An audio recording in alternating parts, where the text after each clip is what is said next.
Bonjour, bienvenue dans cet épisode de la Franchise School. Il y a des grandes questions qui se posent. Avec Aeronifit, on est dans le bien-être, on est dans la santé. Et évidemment, ça pose des questions de nutrition. Évidemment, ça pose des questions sport, pas sport, d'activité physique, pas activité physique. Antoine, du haut de son jeune âge, 25 ans, va tout nous expliquer. Parce que souvent, on a des gens qui sont compétents dans la partie entraînement sportif, d'autres qui sont compétents dans la partie nutrition. Lui, il a pris les deux, il les a mixés, il est venu les apporter dans Aeronifit. Il va en apporter encore plus sur cette chaîne. Vous allez être amené à le revoir de plus en plus parce qu'il nous donne des informations hyper intéressantes sur la nutrition, sur tous ces clichés qu'on peut avoir. Sont-ils vrais ou pas vrais? Il va débunker un peu quelques idées et tu vas savoir grâce à lui comment est-ce que l'alcool… Ouais, tu vas voir. Regarde la vidéo et tu sauras ce qu'on va dire sur l'alcool et sur le petit-déj. Like a night run. So simple, so happy, I feel like a night run. Like a night run. Eh bien là, maintenant, on va accueillir Antoine. Et Antoine, c'est un peu particulier parce que c'est la deuxième fois où on se parle. Et donc, du coup, présente-toi. Ok. Eh bien, moi, c'est Antoine, j'ai 25 ans. J'ai fait STAPS, comme Lohan, qui est passé aussi avant. Donc j'ai fait une licence STAPS parcours entraînement sportif, donc préparateur physique de licence. Et après, ce que j'ai voulu faire par la suite, c'était continuer à me former et notamment rallier à une cause qui m'intéressait beaucoup, c'était la nutrition. Donc je suis parti après en master, donc j'ai fait ma licence à Grenoble de STAPS et je suis parti en master à Lyon. J'ai fait un master en école diététique et nutrition humaine, que j'étais diplômé du coup en 2022. Et je continue encore à me former aujourd'hui parce que je passe un DU sur les troubles du comportement alimentaire. Un gros sujet sur lequel il y a beaucoup de contradictions aujourd'hui. Yes. Si je disais que c'est la dernière fois qu'on se parlait, c'est parce que on a vu dans une autre vidéo Lohan, qui est aujourd'hui ton associé. Donc tu es passé par le chemin d'être coach, manager et aujourd'hui franchisé. Donc alors tu étais déjà dans la meute, tu étais coach. Là je dirais bienvenue dans d'autres sphères de la meute. Merci. Et très honoré. La première, donc c'est pour ça que ça fait la dernière fois qu'on se parle, on s'est parlé d'un fois au séminaire de Lyon, on s'est rencontrés rapidement. Et du coup, qu'est-ce qui à te dire, je suis coach, alors on va revenir après sur tout le parcours avant là, mais juste pour ça, parce que je voulais préciser pourquoi c'était la deuxième fois qu'on se parlait, mais qu'est-ce qui te pousse à dire coach, manager et à saisir une opportunité là d'aller sur Salaise et En plus, si je dis pas de bêtises, vous allez vite, vous avez une deuxième zone tous les deux, non? Ou j'ai inventé, je me trompais? Moi, c'est ma première zone. C'est ta première, vous n'avez pas réservé une deuxième zone ensemble? Non, c'est lui effectivement qui a peut-être pris effectivement Brigné. Mais non, pas encore ensemble, enfin peut-être, on verra. Donc qu'est-ce qui te pousse là à passer de, je vais volontairement mettre des guillemets, parce que c'est un peu la visibilité qu'on a en France, mais du confort d'être coach et salarié et coach et manager, à te lancer dans le grand bain? Okay. En fait, quand je suis sorti de mon master, donc je suis sorti d'études, j'avais besoin de bosser, comme tout le monde, après les études. Et pour moi, au tout départ, même si je reviens bien en avance, quand j'étais au bac, j'avais pas forcément envie de faire des grandes études. Pourtant, je sortais d'un bac S, un truc qui pouvait m'ouvrir pas mal de portes. Je voulais juste faire un BPGEPS, donc être préparateur physique, avec 1 an d'études et puis partir et me prendre à mon compte. Au final, j'ai pas pu aller en alternance, faire l'alternance du coup BPGEPS, je suis parti en STAPS, etc., etc. Et quand je suis arrivé en master, j'avais besoin d'un boulot. Et en fait, j'avais testé une séance d'essai à Gerland, je m'en souviens encore. Donc c'était il y a 6 ou 7 ans, j'étais encore en études. Donc je pouvais pas à ce moment-là en tout cas me permettre d'être membre en tout cas de la franchise. Et après je m'en suis souvenu de ça. J'ai eu une publicité en gros qui me disait qu'il recherchait un coach à Pardieu et j'ai fait une demande spontanée. C'est la seule demande que j'ai faite après mes études. C'est-à-dire que j'étais au chômage à ce moment-là, une petite transition. Et du coup, Lohan m'a accueilli. Donc franchisé de Pardieu, et il me dit pendant l'entretien, il me dit écoute, je recherche à Pardieu, moi j'habitais sur l'ouest lyonnais, il me dit après je suis en train aussi de voir sur Francheville pour reprendre le studio et je pense que tu serais même plus à l'aise là-bas parce que tu es plus proche de chez toi, etc., etc. Et en fait, au démarrage, moi ce que je voulais c'était commencer à travailler, mais dans l'idée quand même d'être à mon compte à un moment donné. Parce que j'ai une expérience professionnelle qui fait que j'ai vite compris qu'avoir quelqu'un au-dessus, c'était pas forcément pour moi. J'avais besoin d'être à mon compte ou de faire en fonction de mes valeurs et de mes principes et de pas faire en fonction de ce qu'on me dit. Donc j'ai été très franc avec Lohan. Je lui ai dit écoute, moi, il n'y a pas de problème. Je pars sur moyen terme, on va dire. Je me lance sur 1 an et demi, 2 ans, le temps que je monte aussi ma boîte de mon côté. Et une fois que j'ai fait mon temps avec toi, l'idée, ce serait après de faire mon chemin ailleurs. Donc Tu c'est… m'as dit ça, il a comment? Pas mal, il m'a dit tout de suite qu'effectivement dans la franchise il y a un turnover des coachs parfois qui se fait assez rapidement et tout, mais que fallait que je fasse mon temps et ça se trouve ça me plairait donc je resterais. Enfin, j'étais pas non plus arrêté sur mes idées, mais on était raccord sur le fait que, comme lui, il m'a dit aussi, il m'explique un peu son parcours et le fait qu'il est pas resté non plus 10 ans dans la boîte avant d'évoluer rapidement. Et ça, il me l'a dit. C'est les prémices d'une bonne association, ça. Hein. Bah, C'est que toi, tu as eu la carrément. transparence de le dire dès le début. Ouais. Et parce que des fois, il y en a qui sont un peu en mode je ne vais pas le dire, j'ai pas pris le prénom. Ouais, c'est ça. Et il Il y a faut un peu lui dans le qui te dos. prend bien et qui t'accepte dans ton chemin, ton parcours. Mm. Et ok, donc tu lui dis. Et On, t'as on en se tête. dit les choses un peu cash. Le feeling passe super bien. Et il me dit, bah écoute, pas de problème. Il m'emmène à la formation directe. Parce que je me souviens, je crois que c'était en début octobre que je l'avais vu. Et j'ai fait un jour à Pardieu. Donc Pardieu, où ça tournait déjà très bien, 200 membres. J'ai fait ma première journée de taf. C'était, il y avait 40 séances dans la journée sur 48. Donc assez formateur. Et le deuxième jour, c'était le 1er novembre 2022. Le 7, 8, 9 novembre, je partais à la formation. Et après, j'ai commencé à travailler du coup à Francheville. Et le 2 janvier 2023, je signe mon CDI et c'est parti. Donc tu es chez nous depuis 2023, janvier 2023. C'est ça, Ok. en CDI. Ouais. On s'était déjà vu sur la formation ou jamais? Il me semble pas, hein? Bah, on s'était simplement croisés après au séminaire. Alors, on s'était pas vu du coup à la formation, sur les 3 jours de formation initiale. On s'était croisés sans forcément se parler quand il y avait le séminaire à Marrakech. Non, Marrakech. Marrakech, Ouais, d'accord. 2023. Et après, voilà, là, le dernier séminaire performance. Voilà, et en fait, ce qui s'est passé, c'est que du coup, à Francheville, je suis arrivé, j'étais pas tout seul, il y avait encore l'ancien gérant, mais qui faisait que des passe-passe, qui ne coachait plus. Il y avait l'alternant à ce moment-là qui, en fait, il tournait tellement pas trop bien, ce studio, on était à 60 adhérents au début, qu'en 2-3 mois, moi, j'étais mis à plein temps, je comptais pas trop mes heures non plus, Lohan, il le savait, on était aussi raccord là-dessus. Je faisais du lundi-samedi avec un aménagement un petit peu des horaires pour pas non plus en faire trop, mais en 3 mois, on arrive 3-4 mois, on arrive à 150 adhérents. Et sur ça, on n'est jamais revenu en dessous, on a toujours fait que monter. Stagnation quand même à 180, difficile de monter, mais ça après on a réajusté un peu la façon de faire, la com, les choses comme ça. Et en fait, en 7-8 mois, en septembre 2023, donc en 9 mois, il m'a passé responsable. On avait déjà 2 nouveaux coachs, responsables du studio, donc j'ai évolué très vite. Ce qui m'allait très bien, parce que j'étais bien là-dedans. Et en fait, en parallèle, j'arrivais aussi à être à mon compte sur le côté nutrition, sport, ce que je voulais faire aussi. Donc j'avais un peu les deux côtés de ce que je voulais faire au départ, d'être à mon compte, et en même temps la sécurité un peu de l'emploi, parce qu'effectivement, ça fait peur de commencer, de démarrer tout seul, d'avoir ses clients, des choses comme ça. Donc là, j'avais un peu les deux. J'avais pas besoin de faire beaucoup de chiffres quand j'étais à mon compte. Et par contre, ça n'empiétait pas sur mon taf. Je faisais mes 35-39 heures au départ, 36 heures après, par semaine au studio, et je faisais mon taf de responsable, avec les responsabilités qu'il y avait. 2 gros axes que je vois moi dans ce que tu me parles là, de ce dont tu me parles, de ton parcours et de tes compétences et de tes connaissances. L'axe, ce milieu de, je mets des guillemets à chaque fois pour montrer que je fais des généralités, mais des salles de sport, et le côté nutrition. Ouais. Donc moi j'aimerais bien qu'on traite un peu les 2 arcs différemment, parce que moi ce qui me vient en priorité, dans les STAPS, moi j'avais remarqué que ceux qui étaient en STAPS, qui avaient une spécialité APA, si je dis pas de bêtises, c'est activité physique adaptée. Activité physique adaptée. C'était des gens qui se retrouvaient assez bien chez Aeromnifit parce qu'ils comprenaient un petit peu la logique, ils n'étaient pas dans une recherche de performance, de volume, de plateau, des choses comme ça. Mais on a quand même une image, parce que c'est encore très récent, Aeromnifit, mais on a encore une image auprès d'un public averti de salle de sport, de muscu et ainsi de suite, qui est que c'est pas de l'entretien physique, c'est du téléachat, c'est du télé-shopping, on n'est pas encore reconnu comme une activité qui permet l'entretien corporel, l'entretien musculaire, pardon. On a été vu au début comme un effet de mode. Après, on a été un peu violenté, je dirais, parce qu'on nous dit ouais, mais en fait, il n'y a pas ci, il n'y a pas ça, vous faites pas ci, pas ça. Toi, quelle est ta vision dans le passé? Quelle est ta vision aujourd'hui? Qu'est-ce que tu peux apporter? Comme vous le voyez, moi, je suis pas un grand pro là, je suis pas le professionnel de ça, je suis pas du tout de ce milieu-là.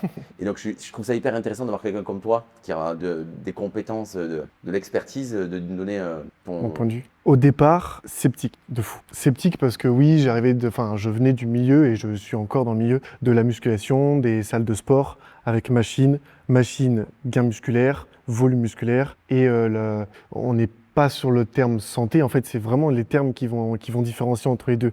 Et c'est ce qu'il faut faire quand on compare l'électrostimulation avec la musculation. Mais la musculation, les gens vont à la muscu, pas forcément au départ pour sa santé.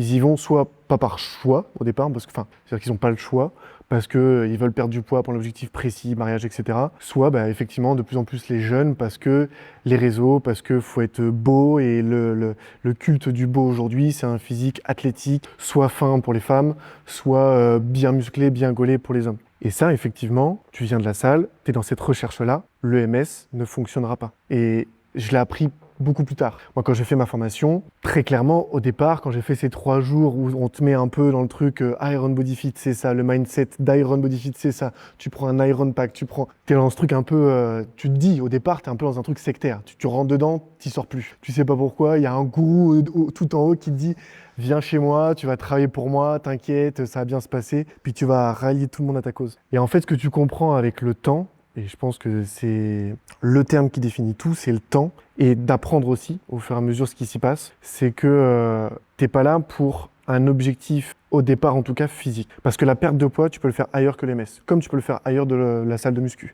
La prise de masse musculaire, c'est pareil. On en discutera après sur nutrition. Sur la prise de masse musculaire, des fois, il suffit juste de protéines et tu prends en masse musculaire. Donc l'intérêt, il est vraiment sur le côté santé, bien-être. Et ça, c'est ce que j'ai compris et c'est ce qui m'intéressait, c'est ce qui m'a fait rester aussi dans la franchise et à évoluer aussi pour avoir mon propre studio, pour inculquer ça aussi à mes propres adhérents et avoir un peu mon truc aussi, forcément. Donc l'idée, c'était vraiment le côté santé, bien-être et de répondre à un besoin de quelqu'un qui est mal dans sa peau, mal dans sa tête, qui a besoin d'évoluer et qui a besoin de reconnaissance aussi, parce qu'on est là aussi pour ça. Il a besoin les gens aussi ont besoin de reconnaissance, de se dire je fais quelque chose. Avec l'âge, on n'a plus forcément les parents qui nous disent c'est bien ce que tu fais, mon fils ou ma fille. Et donc le coach, il y a un peu cette relation-là de le coach est là pour dire c'est bien ce que tu fais, tu vois des évolutions, même si tu n'en vois pas, ça arrivera, il y a du temps, mais ça passera. Et c'est ce qui m'a fait rester. Ouais. Parce que c'est des choses qu'on va pas forcément retrouver. Moi, j'ai fait une vidéo là-dessus où je disais que c'est des choses qu'on retrouve pas forcément dans une salle de sport parce que c'est le modèle économique des salles de sport qui veut ça, ou il y a un coach et les gens sont livrés à eux-mêmes. En fait, ce qu'il faut comprendre aussi derrière, moi, par exemple, quand j'ai fait ma candidature à l'ON aussi, j'étais un peu dans sortie d'études et toujours avec aussi le côté STAPS, entraînement physique. On dit que tu peux être préparateur physique, être en salle pour après coacher des athlètes. En STAPS, c'est ça qu'on dit. Tu peux aussi coacher des athlètes de haut niveau. Pas forcément que des gens, j'allais dire lambda, pas lambda, mais des gens normaux, pas forcément sportifs. En fait, ce qu'il faut comprendre, c'est que quand tu vas aller en salle, ta salle, elle t'appartient dans un sens parce que tu vas devoir louer la salle. Aujourd'hui, c'est le système, il est comme ça.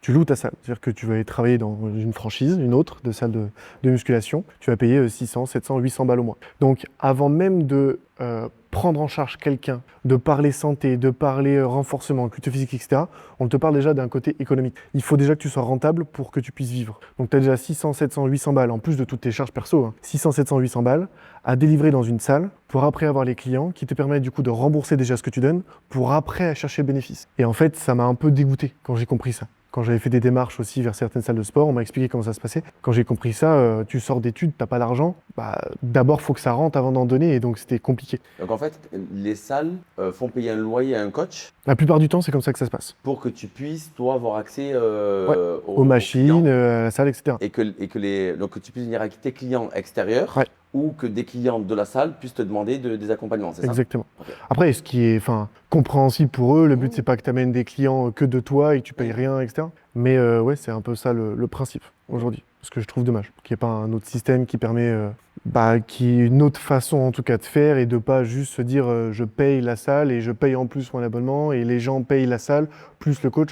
Enfin, il y a un truc où du coup ça fait beaucoup en fait pour les gens. Les salles de sport aujourd'hui sont plus adaptées pour quelqu'un qui est en autonomie ou pour deux potes qui vont ensemble. Il y en a un qui est un peu plus compétent que l'autre. C'est ça. Mais elles sont pas forcément, c'est pas un lieu qui est adapté pour ma mère qui veulent faire du sport ou un gars ou une fille de 20-22 ans qui connaît rien et qui n'a jamais rien fait. Faut que tu t'y connaisses. D'ailleurs, en plus, maintenant, je ne sais pas ce que tu en penses, mais tu as les TikTok et Instagram où les gens ils regardent les mouvements sur TikTok et Instagram et tu en as quelques-uns qui font un peu, c'est devenu la course au mouvement le plus bizarre. Et donc, du coup, tu vois des gens qui sont débutants et qui font des mouvements d'abdos ou de ci ou de ça. J'ai envie de leur dire, mais déjà, fais le basique avant de faire des trucs stylés où tu vas peut-être te faire mal ou je ne sais pas ce que tu en penses, mais moi, je trouve que la priorité d'un coach, vraiment, c'est de mettre les gens en sécurité. La première chose, c'est de mettre en sécurité, exactement. Faire des mouvements en sécurité. Et des fois, j'ai l'impression, quand je vois des trucs en salle de sport, c'est.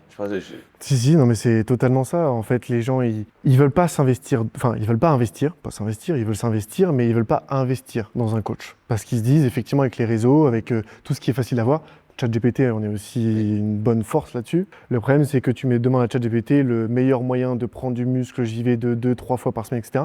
Et tu as tout un truc qui va te sortir. Mais il n'y a rien qui remplacera le coach, la pratique, en fait. Parce que tu auras beau avoir la meilleure théorie possible, en pratique, c'est pas parce que tu as vu un exercice que tu sais qu'il va faire un kettlebell swing de droite à gauche que ça veut dire que tu sauras le faire. L'inclinaison du buste, si tu montes les pieds, si tu tends les jambes, il y a tellement de façons de faire qu'il n'y a pas un exercice. Exactement. Ou alors, soit tu vas vas demander le plan où il y a des coachs maintenant sur Insta, ils disent clique sur le lien et je te donne mon programme 100% musculation, je vais te faire gagner du poids, etc. Même ça, en fait, ça marchera pas. Ça marchera pas ou ça marchera à un moment donné. Tu fais pas de sport, tu vas en salle, tu prends le programme d'un TikToker, influenceur, etc. Ça va marcher un temps parce que tu faisais pas de sport avant. Au moment où tu vas faire du sport, tu vas te dire tout ce que je connais, c'est ces exercices-là. Il va falloir Et tu adapter. n'auras jamais de nuance, tu n'auras jamais de possibilité. Il faut adapter parce que moi, je ne connais pas grand-chose. Mais je sais qu'à un moment donné, on me disait qu'il y a des périodes où tu vas travailler la force, des périodes où tu vas travailler un peu plus l'explosivité, et des périodes où tu vas travailler un peu plus l'endurance. Exact. Et tu ne restes pas sur la force tout le temps, ou tu ne restes pas sur l'endurance ou l'explosivité tout le temps. Parce qu'à un moment donné, tu as besoin de force pour passer un palier, si je ne dis pas de bêtises, de poids, qui te fera aller un peu plus loin, c'est ça? Exactement. Là, après, ça part un petit peu plus dans la préparation effectivement physique d'un athlète qui va être plutôt complet. C'est une périodisation, c'est-à-dire d'avoir un pack volume, c'est-à-dire que tu fais beaucoup d'exercices, beaucoup de répétitions, etc. pour aller chercher l'endurance forte. Et après, l'intensité. Tu réduis ton volume pour aller chercher vraiment les 6-8 reps avec plus de charge, etc., etc. Après, pour quelqu'un de lambda, encore une fois, qui cherche effectivement à être complet dans un sport, on en voit beaucoup des vidéos, des bodybuilders, tu leur demandes de faire des tractions, ils en font pas 10. Parce qu'ils ont beau être volumineux, déjà chargé, pas chargé, ça dépendra aussi de chacun. Mais t'auras toujours, tu peux être bon dans un sport et être mauvais dans un autre. Et ça, quand tu vas être complet, c'est là où effectivement il va falloir se spécialiser et se dire d'investir vers un coach qui pourra te permettre de dire voilà comment tu vas périodiser ton année. Et en fait, ça prend du temps tout ça. Et c'est pas un jour je fais le bas, un autre jour je fais le haut, et dans un an c'est bon, je suis autant haut qu'en bas. Ok, mais en un jour par semaine en bossant que le haut, tu vas bosser du coup un exercice pour chaque fibre, et c'est pas forcément intéressant quand tu cherches un certain physique, un certain sport, une certaine performance ou une certaine puissance. Et quand tu comprends que la puissance, quand tu veux courir vite, faut avoir beaucoup de force, mais avoir beaucoup de force sur un temps très court. Donc il faut que tu bosses sur les deux. Et ça, faut périodiser tout ça. Parce que c'est pas parce que tu fais un sprint de 100 mètres, le lendemain un squat à 150 kg, que c'est bon, je fais ça tous les jours et pareil, je suis puissant. Tu seras puissant en squat et en course. Tu seras pas puissant sur une traction. Et tout ça, tu peux pas faire tous les exos de musculation en une semaine, ni en un mois. Et surtout seul, c'est-à-dire que ce que tu dis, c'est et seul, l'accompagnement. Aujourd'hui, moi, par exemple, je ne considère absolument pas comme un athlète, mais ça fait, je sais pas, un peu moins de 10 ans, c'est après avoir lancé eBay quand je commence à faire un peu de la salle. Je commençais vraiment concrètement en 2017, mais tu es quand même dans la recherche de performance, en fait. Bien sûr. Il y a un moment donné où tu as envie d'améliorer tes performances, tu as envie d'améliorer ton physique. Je crois qu'il y a un truc avec le physique où, en fait, au début, tu commences, tu dis, si j'étais comme ça, je serais trop content. Et en fait, après, quand tu es là, tu es au bout de ta vie et tu es en déprime parce que tu aurais pu être là et que, un peu comme si les vidéos, Instagram et tout ça, on te montre des trucs. Et moi, c'est vrai que je vois la différence. Récemment, il y a un des mecs avec qui on travaille, Mika, qui était avec moi. On a passé 2 semaines ensemble. Il m'a coaché du coup. Et les entraînements, c'est pas du tout les mêmes. Quand tu es coaché ou quand tu es seul, tu vas plus loin. Tu vas chercher une ligne de plus, tu vas chercher une rep de plus. Exactement. Tu vas chercher un effort de plus et tu le sens, mais ça se ressent mais tellement rapidement. C'est en 15 jours, tu vois la différence. En fait, je pense que le plus important, c'est le dépassement de soi. Et le problème, c'est que quelqu'un qui n'a pas la fibre sportive, parce qu'il n'a jamais fait de sport, parce qu'il a eu du mal à l'école, parce que ça a été mal inculqué aussi, l'éducation aussi sportive est parfois difficile dans certaines familles, etc. Le truc, c'est que ces personnes-là, le dépassement de soi, elles ne le connaissent pas forcément. Et ça, sans avoir quelqu'un qui te dit « fais la répétition de plus », elle le fera pas. Ou elle se dira que « j'ai fait mon max ». T'as pas fait ton max. C'est pas possible. La fatigue musculaire n'est quasi impossible à avoir parce que la fatigue musculaire vient de l'influx nerveux et à part si tu fais un malaise, au moment où tu fais le malaise, tu as la fatigue musculaire, tu vois, mais le but c'est pas d'y arriver, c'est juste de s'arrêter, tu vois, avant. Mais ça effectivement soi-même c'est compliqué de le savoir. Et si t'as pas quelqu'un effectivement qui le fait, qui t'accompagne et qui suit et qui sait ce qu'il fait et là effectivement comme tu l'as dit dans la sécurité, c'est ça qui est très compliqué. Et c'est ce que effectivement j'ai pu retrouver chez eBay. C'est-à-dire que l'intérêt, si on compare musculation EMS, en fait c'est incomparable parce que t'es pas dans la musculation, t'es dans l'entretien ou le renforcement musculaire. Pour quelqu'un qui l'a jamais fait ou pour quelqu'un qui en fait et qui veut se préparer à quelque chose d'autre. Quelqu'un qui fait la musculation, qui fait de l'EMS, il n'aura pas les mêmes intérêts à le faire. Tu fais de la musculation pour le culte physique ou tu fais la musculation pour le développement musculaire. Mais dans l'idée de renforcer ou de stabiliser certains mouvements, moi du coup je fais aussi ma séance par semaine de MS avec mes séances de musculation et ça n'a rien à voir. Et c'est pas parce que, on en discutait aussi tout à l'heure, c'est pas parce que tu fais du sport à haut niveau, parce que tu sais que tu portes lourd à un squat, que tu feras un squat avec le MS avec chargé à bloc sur la machine. Tout simplement parce que les sensations sont différentes. Déjà il y a une électrode qui touche la peau. À la musculation, c'est que ta sensation qui joue. C'est pas un truc physique. Donc tout ça, ça change en fait beaucoup de choses et c'est l'accompagnement pour le faire en sécurité sécurité qui va primer sur l'évolution et la bonne évolution surtout pour pas se blesser ou pour récupérer d'une blessure ou pour se préparer du coup à un objectif précis, peu importe lequel il est. Tu parles là de l'entretien corporel. Je sais pas si c'est que j'entends parler de ça tout le temps ou c'est parce que c'est mes écoutes qui sont orientées là-dessus. En ce moment, j'entends beaucoup parler de longévité. C'est un peu le délire, tout le monde a envie de vivre jusqu'à 150 ou 200 ans.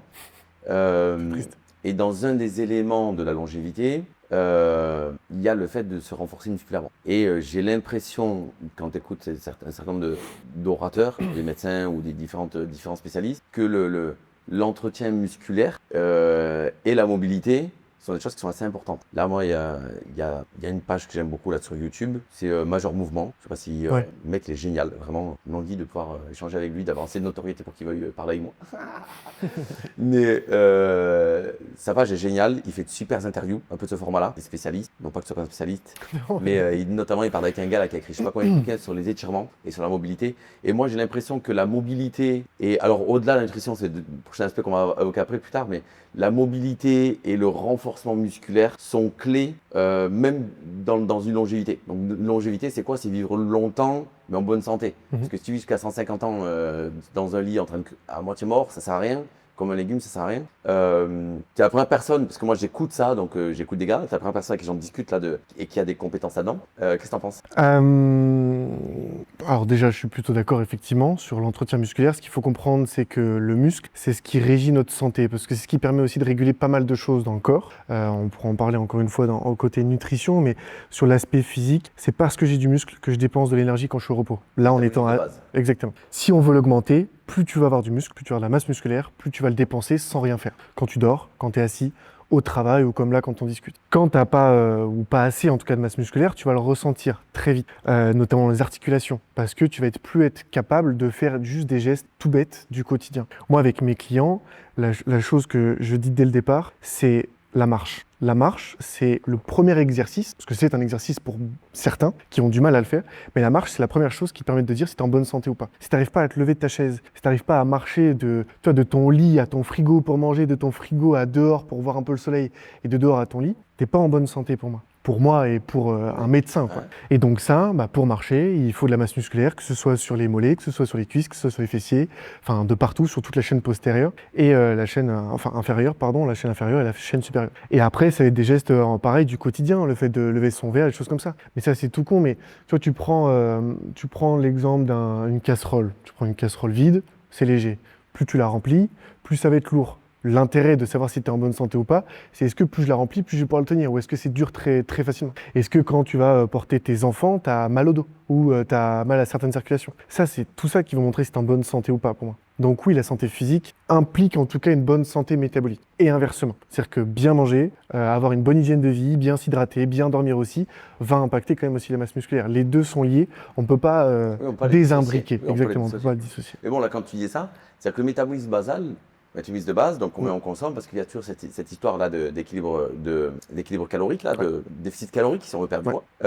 Mais du coup, il y a une façon aussi où je vais diminuer mes apports caloriques, et du coup, en augmentant mon métabolisme de base, je vais augmenter ma dépense calorique. On est d'accord avec ça? Oui. Donc, du coup, aussi dans le fait d'être en bonne santé et d'avoir un métabolisme qui... En fait, en gros, si j'ai un métabolisme qui est trop bas, automatiquement, mon corps va peut-être, j'en sais rien, mais mal digérer des choses ou moins les digérer, ou j'aurais tendance à faire plus de gras, j'aurais tendance à plus stocker, j'en sais rien.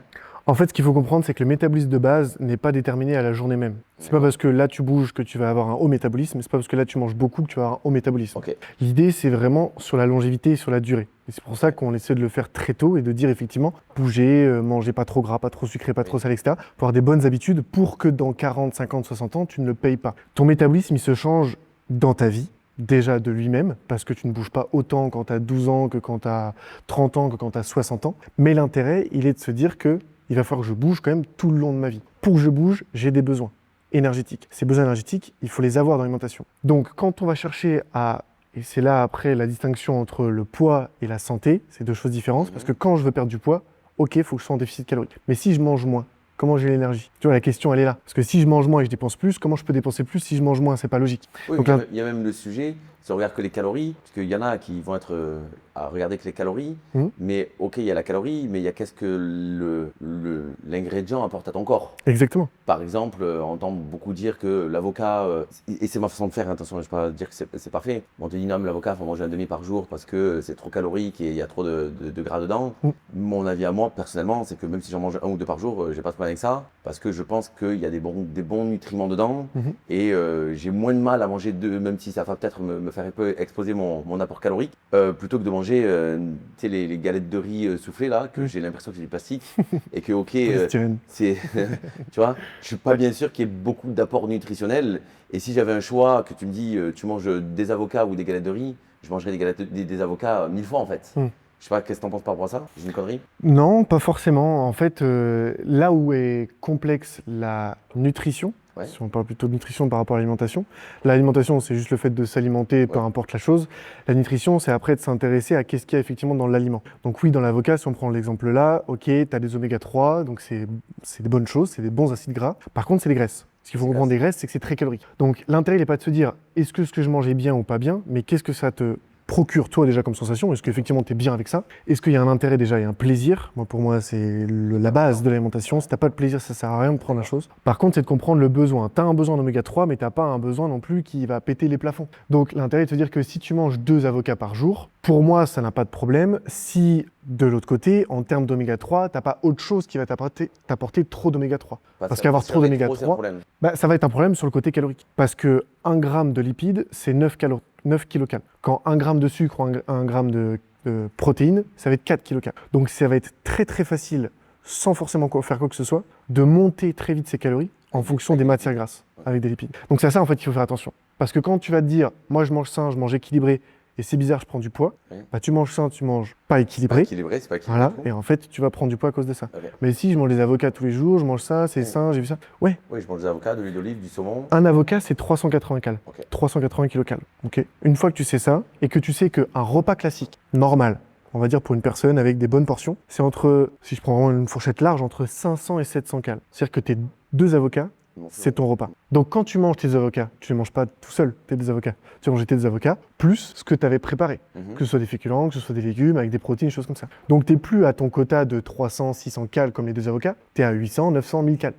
Donc tu vas me dire effectivement qu'à la fin, tu as mangé sain, tu as mangé équilibré, tu n'as pas mangé équilibré. Oui, manger sain mais pas équilibré. Et du coup, in fine, c'est pas très bon parce que quoi qu'il en soit, si tu as trop de gras et que tu stockes du gras, il y a des chances que tu sois pas en bonne santé. Alors après, là, si on rentre dans les détails, c'est pas parce que tu manges du gras que tu fais du gras.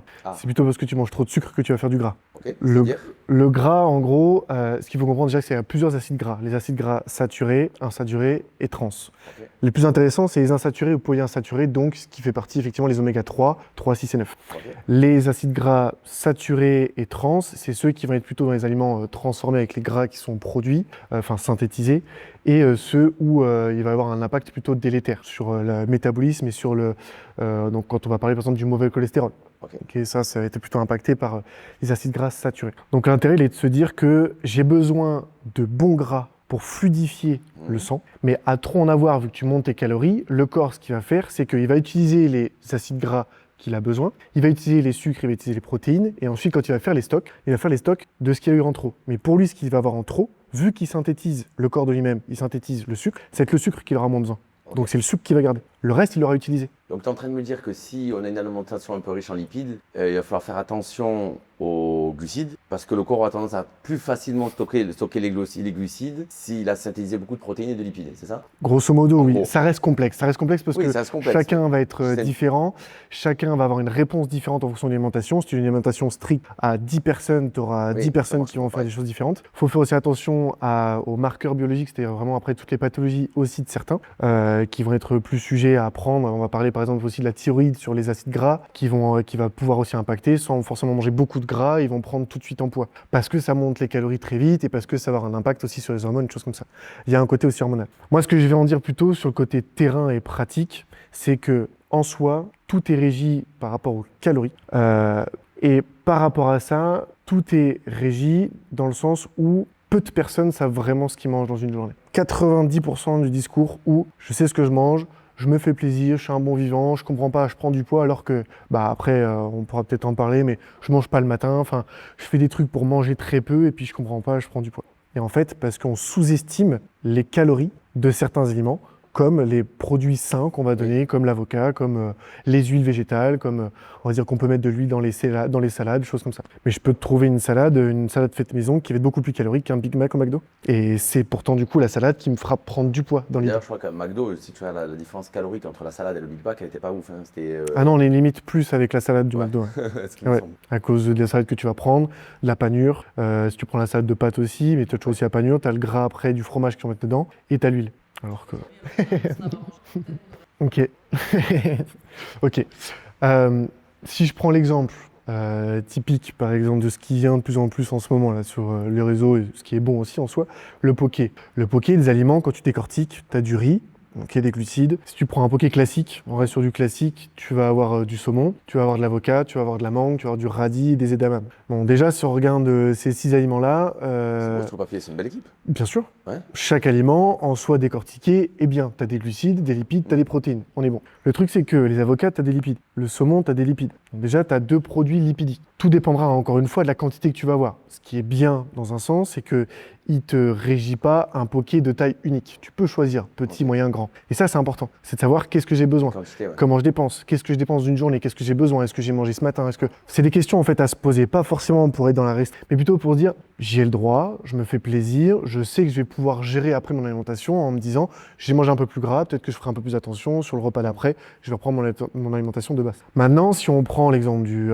riz et de la mangue et des edamames, 3 produits glucidiques. Tu as le sucre du fruit, tu as le sucre du riz et tu as quand même les edamames qui sont du coup une légumineuse, donc qui est entre des protéines et des glucides. Il y a un rapport quasi équilibré. Bah, en gros, tu as 3 produits sucrés. Et ça, pareil, en fonction de la taille du poké que tu vas avoir et de la quantité des aliments que tu vas avoir, ça va rester quand même très glucidique, calorique aussi derrière. Et en termes de protéines, bah, généralement, il n'y en a pas beaucoup. En fait, le problème, il est là, c'est que les portions qu'on va te donner vont être régies quand même. Quand tu regardes, quand tu vas demander un truc crevette, pour ceux qui mangent des pokés crevettes, moi je suis fan, tu en as 5-6 crevettes. La portion de 100-150 grammes de crevettes, tu en as quand même beaucoup plus que ça.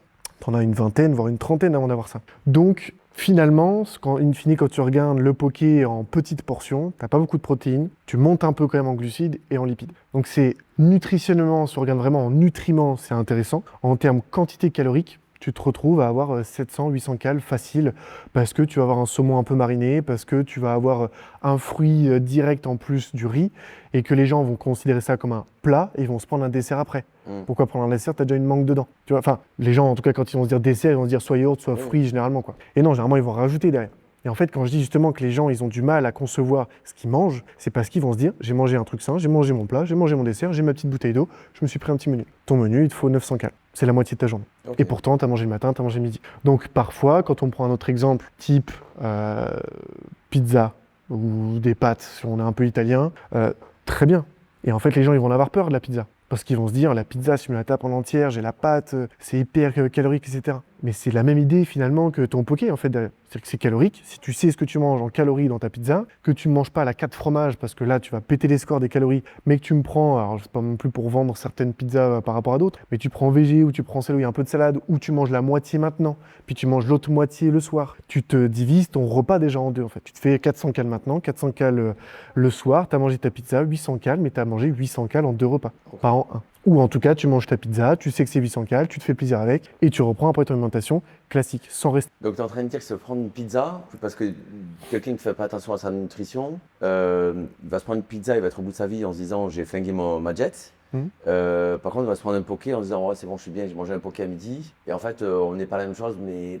C'est ça. C'est qu'en fait, les gens vont catégoriser des aliments ou des plats en se disant avec ça, je prends du poids, avec ça, je perds du poids. Et c'est pas comme ça que ça marche. Il y a des études en fait qui ont montré ça. Il y a un mec qui a déjà un mec sur les réseaux d'ailleurs qui a fait ça sur Instagram et YouTube. Il a montré son évolution physique. Il avait fait exprès de prendre énormément de poids. Il était monté pour 1m75 je crois. Il était monté à 130-140 kg. Il avait tout perdu. Il est revenu à même une meilleure shape qu'il avait avant, la meilleure forme physique, en mangeant au McDo tous les jours. Là, on divise santé et poids. Hein. Mais en termes de poids, il est redescendu à manger McDo, tous les jours. Il contrôlait ses calories, métabolisme de base et des dépenses énergétiques quotidiennes. Il dépensait, il se renforçait, il allait à la salle, etc. Il avait une bonne hygiène de vie, mais avec l'hygiène de vie qu'il avait, en bonne santé du coup métabolique, il avait du coup un haut métabolisme de repos avec une bonne dépense énergétique, il avait son apport calorique, voire un peu moins en dessous en déficit avec son McDo, il arrive à gérer ça, il a perdu ses 70 kilos qu'il avait pris. Il a perdu 70 kilos du McDo. Ouais. Avec du temps, et après il est coach, enfin voilà, il s'est aussi Oui, il renseigné. savait il se sait aussi- contrôler, il savait faire. Exactement. Et la principale information, elle est là. C'est ne faites rien tout seul sans savoir ce qui se passe. Parce que quand on va aller dans des régimes, on pourra peut-être en parler aussi, mais régimes végétariens, etc., quand on ne sait pas vers quoi on tend, et juste en se disant par le biais de quelqu'un ou par le biais d'un tel, etc., ou juste par conviction, je vais là, bah ouais, mais pour arriver là, peut-être qu'il faut aussi voir si tu n'as pas déjà des problèmes génétiques, héréditaires, qui vont peut-être t'impacter derrière. Peut-être qu'il faut peut-être faire un bilan sanguin, savoir quelle carence tu vas devoir combler aussi derrière. Bah après, je pense que dans tous les cas, je l'ai dit en introduction quand on a commencé à parler, la nutrition divise beaucoup parce que tout le monde a pas tout le monde, mais beaucoup de gens ont des croyances. Oh, tout le monde. C'est faux. Mm. Que c'est faux, c'est-à-dire que c'est peut-être vrai, hein. Et des croyances fortes et souvent, je dirais même extrêmes. C'est-à-dire que, par exemple, les gens vont peut-être être dans un truc où, prendre un exemple à la con, mais le poké, bah non, c'est pas bon le poké. On ne dit pas que le poké n'est pas bon. On ne dit pas que, là, on va parler peut-être du végétarien. Et justement, tu dis ça parce que j'allais dire, là où il y a un endroit où tu ne te trompes pas, c'est avec les légumes. Alors, je ne suis pas en train de dire qu'il faut manger que des légumes, mais moi, on m'avait dit un truc. J'avais fait, justement, quand tu étais la conscience de ce qu'on mange, j'ai assisté à une conférence et le mec, il me dit, notez tout ce que vous avez mangé dans les 24 dernières heures. Et tu dis, ben maintenant, tu vas regarder tout ce qui contient de l'eau. S'il n'y en a pas 80%, tu as un problème dans ton alimentation. Il parle de santé, il parle pas de qui contient de l'eau, c'est-à-dire, je comprends pas. Le riz, ça contient pas de l'eau. Un Big Mac, ça contient pas de l'eau. Un kebab, ça contient pas de l'eau. Des légumes, ça contient de l'eau. Des fruits, ça contient de l'eau. Et du coup, je fais le calcul, il n'y avait rien. C'est-à-dire qu'il n'y avait rien.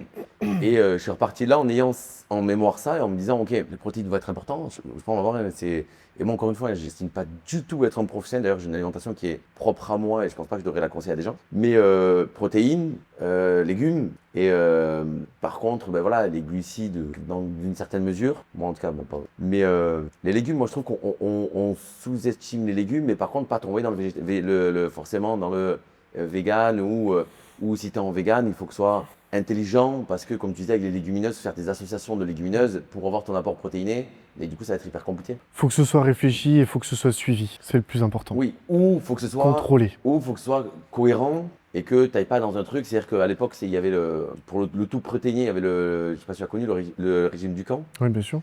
Donc hyper protéiné, on te dit mange que des protéines, pense que ça ne doit pas être forcément très bon. D'autre côté, manger que des légumes, tout le temps des légumes, pense aussi que ça ne doit pas être très bon. Il doit bien en avoir un qui a inventé un régime glucidique en disant tu vas manger que des glucides parce que, voilà, je pense que... Ouais, je crois pas là-dessus, là il a un peu tout perdu, mais... Je pense que celui-là, il y aura peut-être un problème, mais on va essayer d'être dans la mesure, de comprendre un peu ce qu'il en est. On va essayer de faire driver, apparemment on a des questions un petit peu là, et on va essayer de faire driver par ça, si ça te va, et d'essayer de...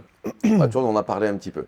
Le gras est-il vraiment l'ennemi public numéro 1? Non. Pour moi, il n'y a pas d'ennemi dans l'alimentation. Ah, c'est cette réponse. S'il devait y en avoir un, en tout cas, à faire plus attention que les autres, c'est le sucre. Les glucides. C'est les glucides. Ouais. Mais le sucre, c'est pas forcément les glucides. C'est ce que j'allais dire exactement, tu as raison. Sucre lent, sucre rapide, raffiné. sucre raffiné, etc. C'est vraiment le sucre comme on l'entend, raffiné, industriel, et notamment aussi qu'on peut retrouver par exemple dans les fruits aussi, qu'il faut aussi faire attention, ça reste quand même du fructose. C'est des sucres aussi où le corps va devoir, donc c'est le sucre, ce qu'il faut comprendre, c'est que c'est des molécules qui sont assez complexes, et le corps il va devoir les découper, d'accord? Et quand c'est du fructose par exemple qui vient du fruit, même s'il y a de l'eau, des vitamines, des choses comme ça, il faut aussi faire attention parce que le corps il a aussi besoin de décortiquer et beaucoup plus intensément parce que c'est une molécule qui est beaucoup plus complexe. Et donc ça va demander beaucoup d'efforts pour le corps, beaucoup d'énergie qu'il ne dépensera pas ailleurs, et notamment dans la dépense énergétique, choses comme ça. Donc ça c'est dommage. Et ça peut impacter après aussi notre vie plus tard, quand on parle effectivement encore du métabolisme de base qui va nous dire dans 20-30 ans tu seras plutôt comme ça, énergique, avec une forme,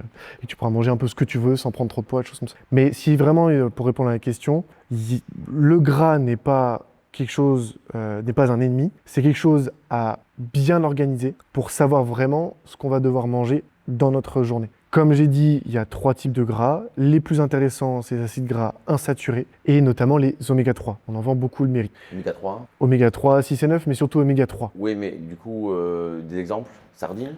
Les sardines notamment, effectivement. Sardines, maquereaux, tous les poissons gras, Okay. déjà en général. Les viandes grasses, du coup, tu en auras aussi. Donc, Mais... sardines macro. Exactement. Là, les carrément. recommandations de l'ANSES, l'Organisation de la santé en nutrition, c'est si on devait avoir notre rapport journalier, quotidienne, d'oméga 3, ce serait de manger 100 grammes de sardines tous les jours. Et c'est là où on comprend que c'est pas forcément possible, parce que c'est chiant. de manger 100 grammes de sardines tous les jours. Donc on va essayer d'avoir autre chose dans l'alimentation. 100 grammes de sardines, si tu n'avais que le midi, tu le ferais comme ça. Mais après, pour avoir dans la journée pas que des sardines, tu vas manger un peu de saumon, tu vas manger à un autre repas un peu de fromage, tu vas manger à un autre repas, alors là du coup tu n'auras pas forcément beaucoup d'oméga 3, mais des avocats, admettons, ou des oléagineux, des amandes, des noix de cajou. Les 3 aliments un peu fétiches des oméga 3, ça va être surtout ça. Ça va être les avocats ou en tout cas les huiles végétales, les poissons gras et les oléagineux avec les amandes, noix de cajou. Les huiles végétales, pas n'importe lesquelles, tournesol, si je dis pas de bêtises. Éviter celles effectivement qui sont exotiques. Ouais. Je considère un peu le tournesol effectivement dedans. Les huiles végétales pour moi, L'huile d'olive. ouais, l'huile d'olive, mais l'huile d'olive n'est pas forcément la plus intéressante. Ça aussi, c'est Ah ouais. une petite idée reçue encore une fois dans les J'ai entendu une graisses. il y a pas longtemps là-dessus qui disait que l'huile d'olive est quand même très très intéressante. Ah mais elle est très très intéressante. Mais si par exemple tu vas avoir un bon apport en oméga 3, l'huile de lin est 10 fois meilleure que l'huile d'olive. Ouais, Sauf qu'on l'utilise pas assez. L'huile de lin, si je dis pas de bêtises, dure à. Ça a un goût, oui, effectivement. Après, c'est en fonction, voilà, encore une fois, des goûts de chacun. Ça dépendra des sauces que tu veux faire, ça dépendra des vinaigrettes aussi. Tu vois, on parle de vinaigrette aussi dans les salades. Quand on parle de sucre raffiné, c'est le sucre blanc qu'on met dans le café. C'est tous les gâteaux, Tout ce qui va être à peu près sauce industrielle, déjà, il y a du sucre à l'intérieur. Du sucre de synthèse ou du vrai sucre. Dans tous les cas, il y a du sucre à peu près dans tous les plats et c'est ce même qui dans fait les d'ailleurs repas qu'on salés, adore. si je dis pas de bêtises. Bien sûr. Même quand on achète des. Tout. Il y a aucune. Le problème, je pense qu'il est là dans l'industrialisation agroalimentaire aujourd'hui, c'est qu'il n'y a pas de normes encore internationales sur le sucre qu'on va mettre dans les plats préparés ou dans les plats en tout cas qui peuvent faire de partout pour toute marque et pour toute. Et pourtant, c'est un poison. Il y a des études qui ont été. Je sais pas si elles sont sérieuses, mais en tout cas, j'ai entendu qu'il y a des études qui c'est très addictogène. Alors, Le sucre. ça, c'est pareil, ça va être une petite idée reçue quand même. En fait, il y a ça pour avoir travaillé notamment là sur les TSA, les troubles du comportement alimentaire, avec certains professionnels et notamment addictologues.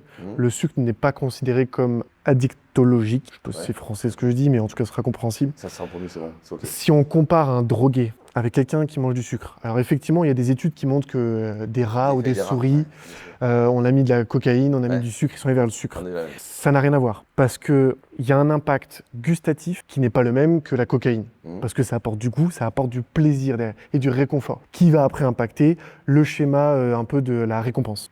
La différence, si je dois aller très vite là-dessus, alors c'est c'est le un cerveau. drogué, Oui, il va tout faire pour aller chercher ça dose. sa dose. Tu ne verras pas un seul addict au sucre se lever la nuit pour aller chercher deux cuillères à soupe de sucre parce qu'il lui en faut. Jamais. Et s'il arrive, là, il y a un autre problème psychologique. Mais Ok. c'est pas le sucre en soi. Donc- Ce n'est pas quelque Donc chose qui c'est est addictif. par rapport au goût et à ce shot de. C'est quoi, de la dopamine que C'est ça, ouais, c'est ce ça. shot C'est de dopamine. C'est que tu récupères le système de récompense. et que c'est ton système de récompense qui est c'est le plus simple à aller chercher en fait. Moi, C'est comme le téléphone, c'est la même chose. Ouais, c'est ça. On n'est pas addict au téléphone, on est addict à ce que ça nous procure sur le schéma D'accord. psychologique et neurologique. Et ça, le sucre, il fait le même schéma, c'est-à-dire j'ai ce plaisir-là, c'est un plaisir court, intense, 2 heures après, j'ai encore envie. Sucre. Mais t'en as pas, t'es dans le désert, t'as pas envie de sucre, t'as envie de boire. Alors qu'un mec pourra crever pour, oui, enfin, d'accord. je sais pas, Oui. pourra mourir Oui, pas de malheureux. pour sa dose. Ok, donc attention au sucre pour le gras. Mythe ou réalité? Est-ce Ouais. à pas bouger. Pas de souci. Désolé, c'est vrai que. Ouais, ok, pas de souci. Ouais, pas de souci. Je suis plus en mode professeur alarmant où je bouge tout le temps, je fais 1000 pas. Ok, pas de souci, pas de souci. Ouais. T'as fesses au fond, jambes croisées, main ici. Ok. Ok, autre question. Ouais. On est composé à 80% d'eau, mais mythe ou réalité, est-ce dangereux de boire trop d'eau? Oui et non. Réponse claire ou pas. Le plus important sera le timing. C'est dangereux de boire trop d'eau d'un coup. Ce que les études ont montré, et notamment récemment dans certaines revues référencées dans la nutrition, c'est que il y a un problème, il y aura une pathologie d'hyponatrémie. Donc, c'est-à-dire le fait de dissoudre très rapidement le sodium sanguin, dû notamment au fait de boire très vite de l'eau. Mais ça va être notamment autour des 4-5 litres en très peu de temps. Alors, en très peu de temps, quand on parle de temps, c'est limite 1 heure. Donc quelqu'un qui il a l'impression d'être assoiffé, il va boire ces 4-5 litres. Là, il y a un risque. Si on parle... Il y aller pour boire 4-5 minutes quand même. Hein. Mais t'en as qui le font. Et notamment par le biais des TCA, des troubles du comportement alimentaire, encore une fois. Ok. Dans l'idée justement que l'eau va nous permettre de perdre du poids parce que ça va filtrer tout, j'aurai plus rien dans les tuyaux. Il y en a beaucoup effectivement qui peuvent se servir de l'eau pour essayer de filtrer au maximum. Sauf que tu finis très vite à l'hôpital à cause de ça. Maintenant, dans un autre timing, on va dire dans une journée, si on parle beaucoup, alors je peux aller dans les extrêmes à 4, 5, 6 litres, il n'y a pas d'études vraiment qui ont montré qu'il y aura un problème derrière. Encore une fois, tout est une question de dosage, de timing et de personne. Une personne qui a un problème déjà métabolique, et notamment rénal, on ne va pas effectivement aller chercher ses quotas de 4, 5, 6 litres par jour. Ça va être vraiment de faire attention à ça, mais c'est plutôt de boire régulièrement et plutôt de faire en fonction de sa soif. Mais ça peut être dangereux, mais pas comme on le pense. Je dirais plutôt Quels ça sont les là-dessus. signes qui disent qu'on est déshydraté? Parce que souvent on te dit que quand tu as soif, c'est trop tard. Ouais. Tu es déjà en état de déshydratation. Quels sont les signes qui disent qu'on est déshydraté? Il peut y en avoir de multiples en fonction, encore une fois, aussi de chacun. Parce que après, c'est assez. Je vais répondre, mais on va dire la bouche sèche. Déjà, la pâteuse, un peu au niveau de la langue. Le fait de saliver beaucoup aussi. Tu vas avoir après tout ce qui va être maux de tête. Ça peut aussi montrer que du coup, tu es en manque d'eau. La faim, ouais, ça peut aussi. Parce que des fois, c'est aussi compliqué de comprendre ses propres sensations. Des fois, on va penser qu'on a faim, alors qu'en fait, on a mangé il y a 2 heures, on ne comprend pas. Bois, tu verras que ça passera dans un sens. Mais c'est réel. Après, ce que. Ouais, bien sûr, la fatigue, ouais. Genre, en lien avec la maux de tête, etc. Bien sûr. Ah, je vais me faire un café. Ouais. Mais t'as bu combien d'eau depuis ce matin? Ouais, exactement. Et le café, il va pas te réveiller. Hein. Et le café, même pour en donner un exemple aussi, café-thé, c'est pas forcément quelque chose qui va bien hydrater. À cause de la caféine et la théine. Et après, tu vas voir aussi les personnes qui vont dire moi je bois beaucoup dans la journée, puis quand tu vas leur demander quand est-ce qu'ils boivent, ils vont surtout boire pendant les repas. Et ça, c'est pas forcément intéressant. Et c'est le moins bon moment d'ailleurs. Si je dis pas de bêtises, normalement tu dois arrêter de boire. On m'a dit, moi, je fais pas du tout, j'arrive pas. 15 minutes, 20 minutes avant le repas et 20 minutes après, c'est ça? Ouais. En fait, pareil, il n'y a pas trop d'études qui montrent que boire pendant le repas, ça a un impact négatif. Mais en tout cas, ça n'a pas un impact positif. C'est-à-dire que moi, quand je vais, si je parle vraiment terrain au départ, c'est de se dire que je vais d'abord leur demander est-ce qu'ils ont la sensation de soif pendant le repas? Oui, non. Du coup, fais déjà en fonction de ça. Si par exemple tu manges très salé, oui, tu vas avoir envie de boire. Donc réponds à cette demande, c'est ton corps qui te le demande. Mais ça n'a pas un intérêt. Et au contraire, moi, quand je vais voir mes patients, je vais leur dire de boire plutôt en dehors des repas, et c'est ce qu'on va compter dans l'hydratation. Quand je vais demander effectivement de boire un certain quota d'eau parce qu'ils en ont besoin, par rapport à leur objectif, encore une fois, je fais toujours en fonction de ça, bien sûr, c'est de se dire que tes 2 litres, 2 litres 5 que tu vas devoir boire dans la journée, compte en dehors des repas, café et thé. Et là, on voit effectivement si tu bois bien ou pas. Parce que c'est très facile effectivement de boire pendant les repas. Si tu as un repas long, si tu as un repas de famille, si tu as un repas très salé, alcoolisé, etc., tu vas avoir la pâteuse très rapidement, tu vas avoir envie de boire, tu auras bu tes 2 litres par jour ou 3, et puis tu te dis c'est bon. C'est pas forcément comme ça que ça marche, malheureusement. Et l'eau pétillante? Pareil, s'il n'y a pas de problème avec ça, s'il n'y a pas de... Sodium dedans, non? Bien sûr, il y a des minéraux qui sont hyper intéressants aussi pour l'absorption de l'eau en elle-même, parce que c'est pas parce qu'on boit de l'eau qu'elle s'absorbe correctement. C'est pour ça qu'il y en a qui vont boire de l'eau et qui vont tout de suite aller aux toilettes, en tout cas cette sensation-là, qui des fois est plutôt liée à du stress ou des choses comme ça, l'aspect psychologique. Mais l'eau pétillante, aucun problème, si en tout cas il n'y a pas de problème estomacal, notamment des ulcères, des choses comme ça, le pétillant peut avoir un aspect délétère là-dessus, ou alors des sensations d'indigestion, ou des sensations un peu désagréables au niveau de l'estomac, de gonflement, de gonfler juste après le repas, etc. Et ça, faut bien déceler encore une fois ces sensations après l'avoir pris pour dire est-ce que c'est ça ou est-ce que c'est autre chose. Est-ce que c'est une bonne alternative à quelqu'un qui aime boire des sodas et qui va se dire remplacer mes sodas par de l'eau? Bien sûr. Oui, la réponse est plutôt simple, sans se dire, encore une fois, le message n'est pas buvez de l'eau ou de l'eau pétillante et rien. Ouais. Encore une fois, si c'est pas régulier, pas fréquent de boire un soda parce qu'on est en vacances, parce que, etc., on se fait plaisir parce qu'on est en soirée, ok. Si tu sais que c'est assez récurrent, là, effectivement, essaye de remplacer par des choses non sucrées, des boissons non sucrées ou non pétillantes, parce que pas d'impact sur ces aspects un peu d'indigestion ou d'inconfort. Mais l'eau reste la meilleure alternative, on est né avec, on vivra tout le temps avec. On n'est pas fait de coca, malheureusement. Les compléments alimentaires indispensables ou à jeter? Ça dépend lesquels. Ça dépendra encore une fois, la réponse est assez souvent la même, mais toujours en fonction de la personne en elle-même et des besoins physiologiques, pathologiques et métaboliques. On a des besoins, comme j'ai dit tout à l'heure, on a des besoins pour vivre. Tu as besoin de macronutriments, de matières grasses, de sucre, donc je vulgarise, mais de matières grasses, de sucre et de protéines. Tu as aussi besoin de vitamines et minéraux. Ça, dans une alimentation, ce qu'il faut comprendre, c'est que l'alimentation aujourd'hui, telle qu'elle est, elle change. De par les OGM, les fruits, les légumes qu'on a aujourd'hui ne sont pas les mêmes. De par les transports, on a des bananes aujourd'hui, tu reviens à 200-300 ans, on n'en avait pas. De par les plats préparés, de par beaucoup de choses industrialisées, tu as de moins en moins de bons nutriments et de plus en plus de nutriments délétères à notre santé. Et ça, les compléments alimentaires permettent de compléter, et c'est hyper important, de compléter l'alimentation que tu n'arrives pas à avoir. Si tu arrivais à l'avoir, il n'y en a pas besoin. Tu n'as pas besoin de compléments. Mais aujourd'hui, comme j'ai dit tout à l'heure, par exemple pour les oméga 3, tu ne manges pas 100 grammes de sardines tous les jours. Et même avec des oléagineux, tu es régi avec normalement une quantité restreinte dans la journée, à ne pas dépasser. Tu es régi, pareil, sur les avocats. Effectivement, on va conseiller un avocat tous les 2 jours, soit un demi-avocat par jour, pour pas péter les plafonds, etc., etc. Et donc tout ça, si on était vraiment réglementé à fond et dans la restriction des réglementations sur les organisations de la santé, tu n'as pas assez. Et pour ça, les compléments sont le meilleur moyen d'atteindre tes objectifs santé.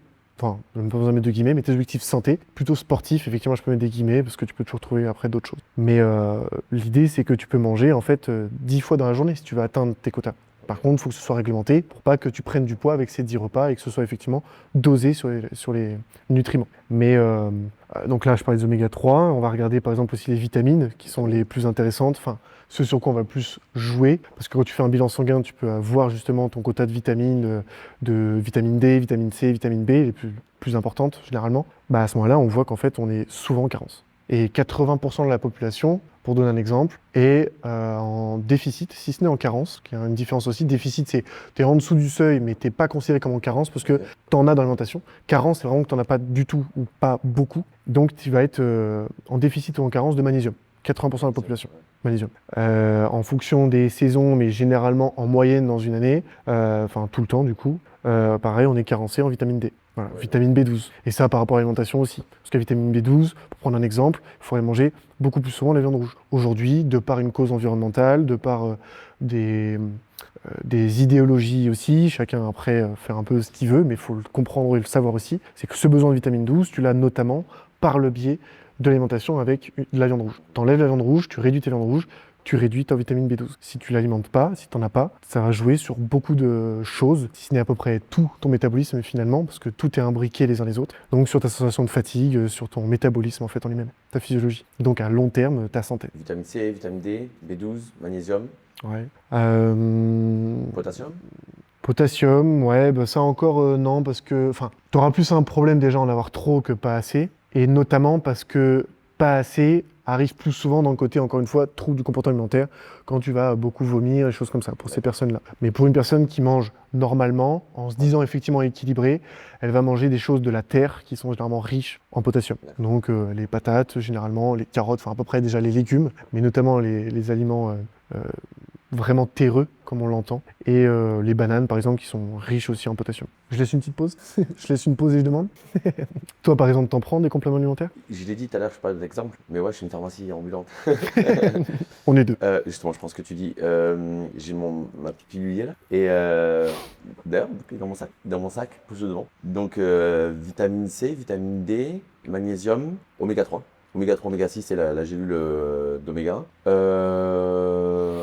Et c'est à peu près tout. Après, si je prends un cocktail maca, non, c'est pas maca, c'est, je l'ai en tête, c'est un truc terrestre. De quelle marque? Non, pas du tout, c'est plus lié là. Quelle marque? Non, ben, on l'a chez Eric Favre et c'est les Turbo Testo là, comment ça s'appelle? C'est les Tribulus. Ok. Tribulus. Ouais, tu as un Shawanda aussi.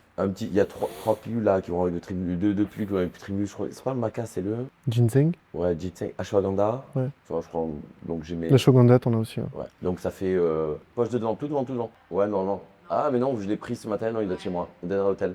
Pardon. Faux espoir.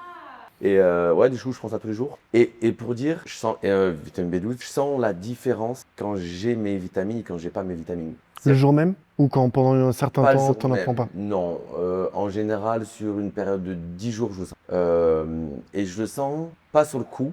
Tout à l'heure, je sais pas à qui on parlait, c'est que, je crois que c'est avec toi, on disait que je le sens après quand je reviens. Par exemple, souvent, je voyage beaucoup, ça vient me flinguer ma routine, donc je suis chez moi, j'ai mes pilules, parce qu'après, sinon tu dois toujours voyager avec des pilules, des trucs de partout, c'est un peu le bordel. Donc avant d'avoir le pilulier, c'était surtout, je le prenais de chez moi, et quand je venais par exemple en France, ou que j'allais ailleurs, potentiellement pendant 10 jours, j'en prends pas. Et tu commences à en tirer une. Alors il y a peut-être l'effet du voyage, il y a peut-être d'autres effets qui rentrent en compte, que l'alimentation est déréglée, tu manges pas à la même heure, tu te couches pas à la même heure, et ainsi de suite. Mais c'est vrai que quand je reviens et que je reprends ma routine, je ressens très rapidement une semaine, boum, un regain d'énergie, un regain de concentration et ainsi de suite. Mais je pense que c'est pas que lié au produit. Je pense, après ce que je te dis, je fais pas de test sanguin à chaque fois pour voir comment je suis, si je suis en haut ou je suis en bas. Mais je pense qu'il y a aussi le côté routine. D'ailleurs, c'est un truc que je suis en train de remarquer en ce moment. C'est que le fait de flinguer la routine de sommeil, le fait de régler ta routine de nutrition, parce que quoi qu'il en soit, quand t'es pas chez toi, même si tu essaies de manger équilibré, tu manges pas la même chose, de la même manière. Et ainsi En de fonction suite. de là où t'es, en fonction de ce que Et t'as. vu que je suis hyper réglé quand je suis chez moi, quand je suis à l'extérieur, en fait, c'est tout un truc qui fait que. Mais du coup, ouais, je pense que tu as évoqué. Exactement. Un point important aussi sur les compléments alimentaires, c'est aussi déjà de savoir effectivement ce qu'on a besoin, donc notamment sur les micronutriments, tout ce qui est vitamines et minéraux. Après, c'est de savoir où se renseigner pour en avoir, enfin, quelle marque aussi utiliser, les valeurs aussi de la marque, ce qu'elle fait, quels produits, d'où ils viennent. Et ça, c'est aussi hyper important. Parce que tu trouves beaucoup de choses sur le marché qui est blindé, hein, même un petit peu saturé aussi des compléments. Parce que en fonction de la publicité que tu vas avoir, tu vas voir que ce produit-là, c'est ça qu'il te faut parce que tu as ce besoin-là. Et on va surtout, après ça c'est l'aspect marketing, hein, forcément ils sont obligés de passer par là, mais en reprenant un peu les besoins, t'es fatigué, tu manques de testo et tu vois que tu as besoin de forme, tu as besoin de ça. Ouais. Et tu vas dire, bah, j'ai besoin de ça. Enfin, j'ai ces besoins-là, je vais prendre ça. Donc c'est vraiment de se renseigner aussi, parce qu'on n'a pas besoin non plus de trop de choses. Par contre, tout dépendra effectivement déjà de sa santé en soi. Donc là, vitamines, minéraux, si on parle vraiment de micronutriments, comme on l'a dit, magnésium, vitamine D, vitamine B, oméga 3 aussi. Mais après, sur tout ce qui va être plutôt donc macronutriments, si on en vient à là aussi, sur les protéines par exemple, bah là, ça va être plutôt l'objectif et encore une fois, la complémentation en elle-même, le fait de compléter l'alimentation qu'on n'a pas assez. Dans les journées où j'ai pas assez de protéines, là, c'est intéressant. Alors moi, je fais des tests sanguins 2 fois dans l'année. Okay. Et la dernière fois, là, d'ailleurs, mes taux de testostérone d'ailleurs, sont remontés. Donc il y a 1 an et demi, j'étais un peu bas. Et là, je suis remonté dans des taux qui sont assez intéressants. Et même les autres taux, et d'ailleurs, j'ai fait des tests que j'ai fait. Surtout, bon, j'avais l'hormone du cortisol qui était un peu bas. Un peu haut, pardon. Mon cortisol qui était un peu haut. Bon, je revenais d'un voyage, pas de vacances, non. Je revenais d'un voyage, j'étais un peu éclaté. Je sais pas s'il y avait un lien avec ça. Bon, il y a des trucs un peu stressants, mais sinon, mes taux étaient plutôt bons. Après, c'est pour ça que je dis, il faut pas forcément suivre mon exemple, parce que je suis un peu bourrin dans le sens où je me dis, des vitamines C, alors bien sûr, j'en prends pas 4 pilules par jour, tu vois. Mais je me dis, pas faire une overdose de vitamine C, tu vois. Si tu prends ta pilule tous les jours, la vitamine D, par exemple, normalement, on te dit qu'il faut faire une cure ou un truc comme ça. Bon, en plus, je vis en Floride où j'ai le soleil quand même je vis pas toute l'année en Floride, mais la plupart du temps en Floride, j'ai quand même une dose de soleil. On prend quand même la vitamine D parce que moi, j'ai cette vision-là que tu peux peut-être pas forcément faire une overdose. Et par contre, mon gros coup de gueule, c'est ça, c'est comment se renseigner, savoir, parce qu'en fonction des marques, savoir si elles sont bien ou pas, en fonction du laboratoire, s'il y a les bonnes doses, pas les bonnes doses, si elles sont intéressantes ou pas. Ça, c'est un peu le problème. J'aimerais bien avoir un système d'information et un vrai. Parce que quand tu écoutes, nous on est confrontés à ça, hein, que différents fournisseurs ils vont tous te dire qu'ils ont les meilleures doses, les meilleurs dosages. Mais quand tu regardes, même si je comprends rien, tu regardes qu'entre 2 marques différentes, la dose derrière là n'est pas la même du tout. Mais pas du tout. Des fois c'est simple au double entre deux marques différentes. Hein. C'est très dur, je pense, pour ceux effectivement qui s'y connaissent pas. Et qui veulent s'y intéresser parce qu'ils vont voir des discours totalement aléatoires et contradictoires entre l'un et l'autre. Déjà, essayer de trouver une marque qui va être transparente. Plus elle est transparente, plus tu sais que... Enfin, en tout cas, tu peux leur faire confiance. Quand ils disent que ce produit, ils sont transparents sur le fait que le produit ne vient pas de France, parce que si on prend un exemple, l'ashwagandha, ça ne pousse pas en France, t'en as pas en France, donc ne dis pas que c'est fabriqué et produit en France. Quand une marque te dit ça, que c'est produit et fabriqué en France. Donc déjà, tu peux te poser des questions. Quand tu as la marque du coup qui est transparente, ok, on peut peut-être y aller du coup derrière. Et après, c'est encore une fois de se renseigner aussi sur qu'est-ce qu'on a besoin, que disent les organisations de la santé sur les vitamines et minéraux. Quand tu sais que tu as besoin de vitamine D, vitamine C, etc., renseigne-toi sur ces produits-là. Tu vois, ne va pas chercher un complexe qui va te dire ça permet de monter ta vitamine D. Oui, c'est ça. Non, prends de la vitamine D si tu as besoin de la vitamine D. Après, oui, il y a des choses quand tu vas t'y intéresser, tu as besoin de certaines choses, fixer la vitamine D, tu as besoin de certaines choses pour absorber la vitamine D.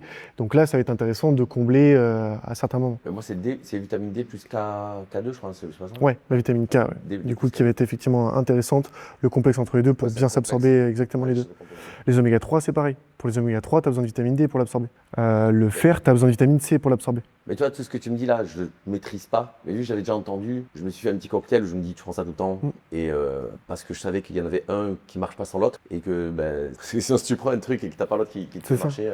Après, ce qui est intéressant du coup dans ton cas, c'est que par contre, tu fais des bilans sanguins souvent. Parce que la seule manière de savoir si ça fonctionne ou pas, c'est les bilans sanguins. Parce que tu auras toujours un effet placebo. Et ça, je prends toujours l'exemple, quand on est enfant, nos parents qui nous donnent la petite ampoule de vitamine C, on te dit une fois par an, tu prends ça, tu vas être en forme. Désolé pour les médecins, mais non, ça marche pas comme ça. Tu te prends un gros shot de vitamine C, ok, mais toute l'année. Tu as 365 jours, tu ne le prends pas une fois dans l'année. C'est aberrant pour moi, parce que je me dis, mais une fois que c'est assimilé, c'est assimilé. Ouais. Tu tiens pas un an avec ça, ou tu tiens pas 6 mois. C'est quand tu me dis de le prendre une fois par semaine, ou une fois tous les 15 jours, je veux bien, parce que c'est le temps que ton corps l'utilise, une fois par an. Même pas. Oui, moi, ça, je prends tous les jours. En fait, ce qu'il faut comprendre, c'est que si tu étais vraiment en carence, si on est vraiment en carence, du coup là on parle de la vitamine D, on prend la vitamine D, si je suis en carence et que je prends un complexe, peu importe lequel, avec de la vitamine D à l'intérieur, le dosage, on va dire à 100% ou plus, puisque je suis carencé, je peux être un peu plus, il me faudra, à la première dose, j'ai quasi rien qui a été assimilé, quasi rien. Parce que ton corps n'est pas à même de se dire, j'en ai besoin, j'en ai jamais eu. Il faudra 1 mois pour que tu en viennes à 50% du produit. Okay. Il te faudra 2 mois pour que tu en viennes à 70% du produit. Il te faudra 3 mois pour atteindre 90%. C'est des gros chiffres, hein, mais la vérité, elle est là. C'est qu'il te faudra du temps, et notamment 3 mois, c'est ce qu'on voit sur la plupart des compléments alimentaires, ou en tout cas des nutriments comme ça, pour que ton corps l'assimile correctement. 90%, tu n'es même pas encore à 100%. Et c'est là où les marques ont très bien compris comment faire, en te proposant un système de cure. Toutes les cures, c'est 3 mois minimum. Parce que au bout de 3 mois, tu commences à ressentir les effets, ou tu pars dans l'idée en tout cas que tu as des effets, donc placebo ou pas, tu commences peut-être à te ressentir un petit peu plus énergique, t'arrêtes, parce que ta cure c'est 3 mois. Okay. Hop, tu redeviens fatigué. Et en fait, tu te dis, attends, je sais quand est-ce que j'étais en forme. C'est quand j'ai fait ma cure de 3 mois de la dernière fois. Donc je vais reprendre le même complément, de la même marque, ça a marché, et la machine est en rond. Et du coup, tu le fais 2 fois dans l'année ou 1 fois par an, la même marque, tes 3 mois, des choses comme ça. Pourquoi t'arrêter à 3 mois quand tu sais que tu peux être en forme tout le temps? Personnellement, je ne citerai pas de marque, sauf si on veut peut-être faire un partenariat, mais je prends un complexe de multivitamines depuis 5 ans, tous les jours. Et je ne sais pas, encore une fois, comme j'ai dit, le but c'est effectivement de se tester, bilan sanguin, pour voir effectivement où j'en suis. Je ne l'ai pas fait avant de le faire, donc j'aurais pas de comparaison. Mais aujourd'hui, je me sens en forme, je fais pas mal d'heures de boulot, etc. Et pour autant, on me dira, t'es jeune, t'as 25 ans, ok, peut-être qu'à 25 ans, t'étais pas comme moi, mais depuis 5 ans, je suis tombé 3 fois malade. J'ai eu le Covid 2 fois à ce moment-là, mais depuis 5 ans, je suis tombé 3 fois malade en dehors du Covid. Est-ce que c'est ça ou pas? Je sais pas. En tout cas, je sais que je continuerai de le faire et on verra ce qu'il y a. Je suis un peu dans ce même type de philosophie. Ouais, mais c'est sans partenaire du réseau. Mais là, je pense que c'était un partenaire du réseau. Non, c'est ceux avec qui on discutait et que j'ai essayé d'amener avec Lohan. NutriPure. Ah, NutriPure, ouais. Allez. Attends, je vérifie les questions. Le truc, c'est que 5 ans de nutrition, on en a parlé. L'alcool peut-il ruiner les résultats? On va parler de l'alcool. Un peu plus short. Tu le dis comme quoi c'est un peu plus short, j'essaie d'être plus court. Ouais, attends, je fais un petit régime détox. Je bouge encore ou pas? Je m'en rends pas compte. Je croise les jambes.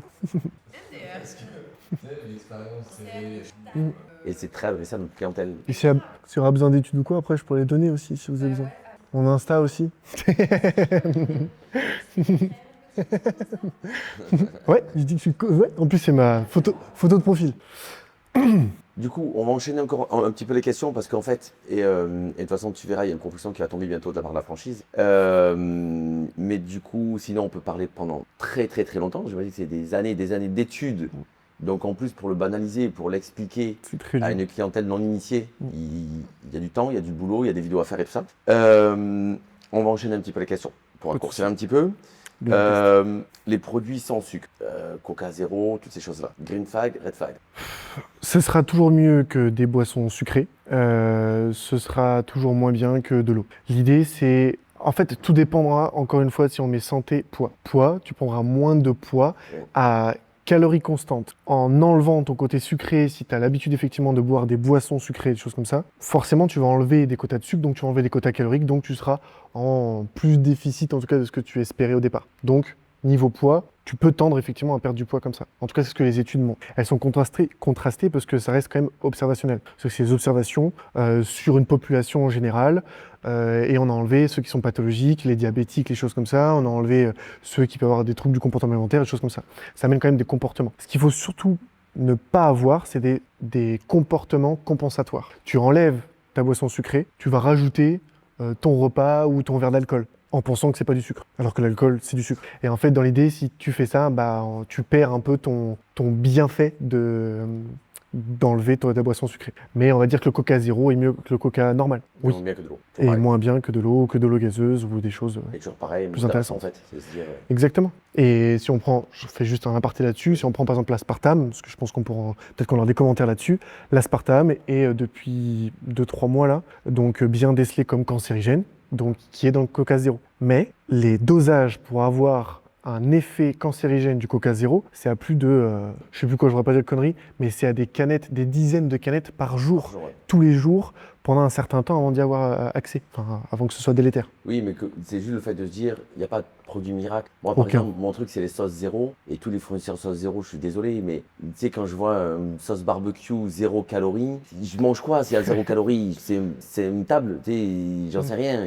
Alors, je comprends la recherche et je me suis fait une douleur avec ça dans le réseau où les clients ont besoin de mettre une sauce quand ils mangent un hamburger. Et où s'ils mangent, j'en sais rien, ou un sandwich. Donc c'est mieux une sauce zéro qu'une sauce normale là. Mais à un moment donné, il faut quand même avoir une conscience de se dire. Qu'est-ce qu'il y a dedans? Il y a bien quelque chose dedans. Mhm. Tu sais, c'est pas de l'air, c'est pas du vent. Tu sais, donc ouais, avoir quand même cette conscience-là. Je dis pas qu'il faut pas le faire parce que je disais tout à l'heure, faut pas être extrémiste. Mais moi, je suis sur certains sujets, pas sur d'autres, en nutrition. Mais faut en avoir conscience. Au moment où tu le fais, tu vois, je parlais tout à l'heure des avocats. Moi, j'abuse un peu sur les lipides. Mais je le sais que j'abuse. Je suis OK avec ça. Tu parlais de plaisir, c'est mon plaisir. Vu que je suis hyper extrême sur d'autres trucs, mon plaisir va là et je vais dire OK, c'est OK, je le sais et je suis conscient que je fais un écart et que sur quelque chose. Tu parlais, on va parler de conscience aussi. Et là, tu en as parlé.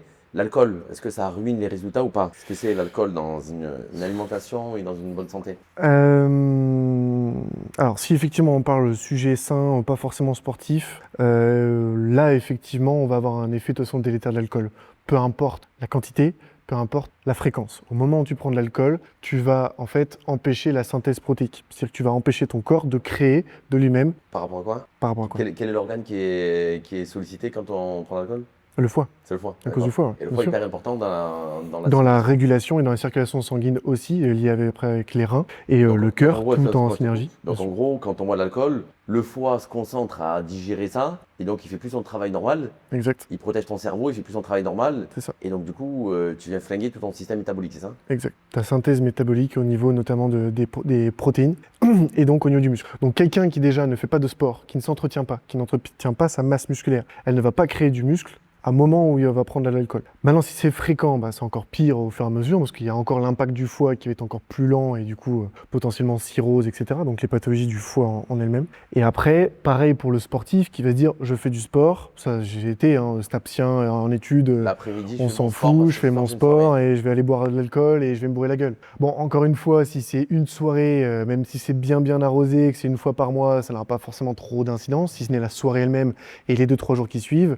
Si c'est tous les soirs, là, encore une fois, tout est une question en fait de quantité que tu vas avoir. Est-ce que la séance elle est flinguée ou pas? Ta séance du samedi après-midi où tu t'es démonté, tu as fait une grosse séance et le soir tu te démontes encore mais tu bois 1 litre de whisky, est-ce que ta séance a servi à quelque chose ou pas? Oui, du coup non. Ça a flingué et donc non, ça n'a pas servi à... Vaut mieux que tu te reposes et que tu fasses pas la veille. Bien sûr. Peut-être En fait, le lendemain? les fourchettes d'horaire, il y a une petite fenêtre qui n'est pas vraiment déterminée, on ne parle pas de fenêtre là-dessus, mais après ta séance, faudrait pas boire d'alcool entre 0 et 4 heures. Parce que c'est déjà dans ce moment-là... Ah, 0,4 heures. 0,4 heures. Donc parce si que c'était le matin, si tu as fait la séance le matin... ta séance le matin, tu as moins d'impact sur ta récupération musculaire du fait que le soir, tu vas boire de l'alcool D'accord. par rapport à ta séance du matin. Par contre, dans tous les cas, l'alcool va avoir un effet sur ton cycle circadien et donc sur ton cycle du sommeil, sur ta récupération en elle-même. Ça joue sur ta récupération musculaire dans tous les cas, mineure, même si tu as fait la séance du coup auparavant, très tôt, mais dans tous les cas, ton sommeil va être perturbé. Et notamment, en plus, si tu sors le soir et que du coup, tu te couches à minuit 1h, t'as même pas d'hormones du sommeil, t'as rien qui va marcher correctement. Quoi. Et le footing le lendemain, mythe ou réalité? Mythe. J'ai pris une fuite, je fais un footing pour évacuer les toxines. Gros mythe. Gros mythe. Gros mythe. Dors. Bien sûr. Tu Dors. m'as tué, là. Dors, Ça y est. bois de l'eau et mange des légumes, Et c'est tout. des légumes dans ton alimentation déjà de base, et c'est tout.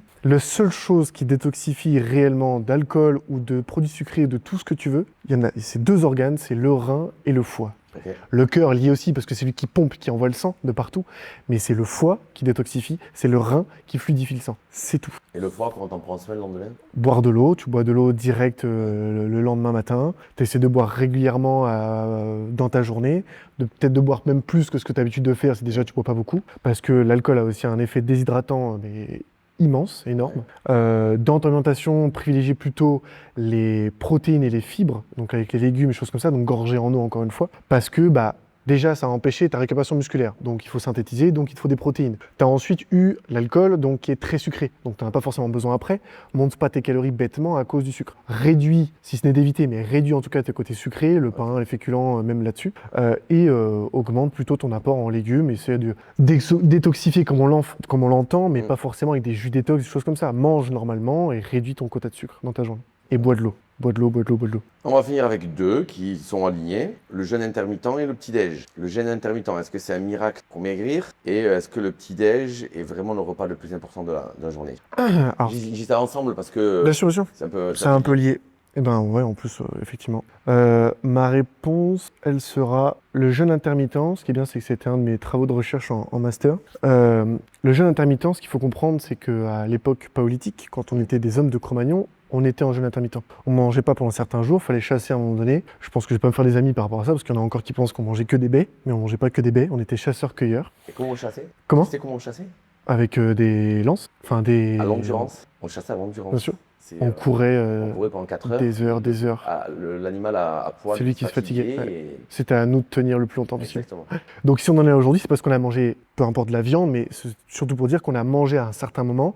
Il y a eu une période de jeûne, on en est là. Donc le jeûne est intéressant. Maintenant, avec l'industrialisation, encore une fois, on en reparle toujours à ça, mais ce qu'il faut comprendre, c'est vu qu'on est déjà carencé dans une alimentation classique, matin, midi, soir, comme la société nous a inculqué, parce que ça permet après de bosser entre 8h et midi, après de bosser de 14 à 18, c'est pour ça qu'on mange matin, midi, soir. Même en mangeant comme ça, on est carencé à certains moments. On est carencé à certains macronutriments et micronutriments. Donc, le jeûne intermittent, déjà, quand on parle de jeûne, c'est de ne pas manger à un certain moment. Là, quand on discute, on est en jeûne. On a mangé il y a 3 heures, on est en jeûne, ce qu'on appelle le jeûne postprandial. Donc là, je suis déjà en jeûne. C'est-à-dire que mon corps utilise déjà ce que je lui ai donné il n'y a pas longtemps. À plus de 4 heures, tu commences à utiliser le sucre qu'il y a dans le sang, il va faire des stocks de glycogène, le corps va faire des stocks de glycogène qu'il pourra utiliser plus tard. Et il va notamment aussi utiliser ça entre 4 et 16 heures. Ensuite, à plus de 16 heures, entre 16 et 24 heures, tu vas avoir le jeûne où ton insuline et ta glycémie va commencer, enfin ta glycémie déjà depuis longtemps, mais ton insulinémie va redescendre. Ton corps va avoir besoin d'énergie, il va aller chercher du coup d'abord au niveau du sucre, donc de glycogène, et ensuite au fur et à mesure dans la lipolyse, donc avec la masse graisseuse, la matière grasse concrètement. Le jeûne intermittent comme on l'entend aujourd'hui, c'est ceux qui vont sauter un repas en se disant ils ne mangent pas le petit déjeuner, grosso modo la plupart des Français et des Européens, parce que j'ai pas le temps, je bois mon café le matin, je pars au boulot, je vais manger midi et soir, et c'est comme ça. Et en fait ils sont habitués comme ça, donc il y a une habitude déjà qui se fait, et ça c'est important. Ceux qui mangent déjà matin, midi et soir, c'est pas forcément intéressant à long terme d'enlever un repas parce qu'ils ne vont pas compenser l'apport qu'ils ont enlevé le matin. Et sachant qu'en mangeant matin, midi, soir, tu as déjà des apports qui sont en dessous de ce que tu as besoin, t'enlèves un repas, tu es encore trop en dessous. Le vrai jeûne intermittent, c'est vraiment une fenêtre métabolique, une fenêtre pendant 8 heures où tu dois manger. Sauf que les gens, dans ces 8 heures, ils mangent au début, à la fin, rien entre-temps, et ils ne mangent pas pendant 16 heures. Donc c'est intéressant à court terme pour la perte de poids, c'est ce que les études montrent, parce que ça amène un déficit calorique tout simplement. T'enlèves un repas, tu manges moins par rapport à ce que tu y penses, tu perds du poids. Enlever à ce moment-là le petit déjeuner n'a pas d'importance, ou le midi ou le soir. Maintenant, moi, si je parle terrain par rapport à mes patients, généralement, ceux qui mangent le matin, je les force pas, mais je les amène à comprendre qu'il va falloir manger plus que ce qu'ils ont besoin. Enfin, manger plus que ce qu'ils font, pas ce qu'ils ont besoin. Plus que ce qu'ils font déjà, exactement. Parce que midi et soir, ils sont tellement en restriction, que du coup, soit ils sont vraiment comme ça tout le temps et ils sont en stagnation du poids, je comprends pas, j'ai arrêté, ça fait des années que j'ai arrêté de manger le matin et j'arrête pas, je ne perds plus de poids. Soit, comme je disais tout à l'heure, ils n'ont pas conscience de ce qu'ils font à côté. Toute la semaine, ils sont en midi-soir, ils sont en jeûne intermittent et le week-end, ça sort, ça mange un peu plus longtemps, finalement je mange pas à 20h, je mange de 20h, puis je grignote un peu, puis à l'apéro, et du coup, en fait, en termes caloriques, ils ont bousillé en fait toute leur semaine à ce moment-là. C'est là où jeûne intermittent est un peu faussé. Tu n'es plus en jeûne intermittent si tu le fais pas tout le temps. Et c'est pas le but de le faire tout le temps. Les études montrent, en tout cas, qu'il n'y a pas d'intérêt à le faire pour perdre du poids. Il y a un intérêt à être en déficit. Ça peut être un moyen pour certains. Donc ceux qui mangent déjà pas le matin, je vais pas les forcer. On mangera peut-être à une collation de 4 heures. Comme c'est pas forcément un moyen, du coup, que je vais utiliser, moi, en tout cas, dans les pertes de poids. Et c'est plus difficile encore de prendre du poids quand tu es comme ça. En jeûne intermittent. Eh ouais, parce que quand tu dois manger encore plus que ce que tu as besoin pour prendre la masse musculaire, ou pour être un peu plus fort, enfin voilà, C'est pas possible en mangeant 2 repas. Il faut manger, comme je t'ai dit, pour quelqu'un qui doit manger 2000 calories, c'est 1000 calories à chaque repas. Et ça, quand tu montes 1000 calories dans une assiette, ce que c'est vraiment, c'est une pizza midi et soir. Du coup, Antoine, écoute, c'est super. On va faire plein de trucs avec les. Je pense que les clients, les franchisés, les coachs ont tous besoin de te voir. Donc, on va se revoir très régulièrement. Avec plaisir. Et je suis très très heureux d'avoir des gens comme toi qui arrivent dans le réseau, qui puissent apporter ce genre de connaissances. Très content d'avoir fait connaissance. Ben, merci à toi aussi, merci à l'équipe. J'ai expliqué. Elle me faisait des signes. En fait, si là, ça a déjà. Je pourrais en parler toute la journée.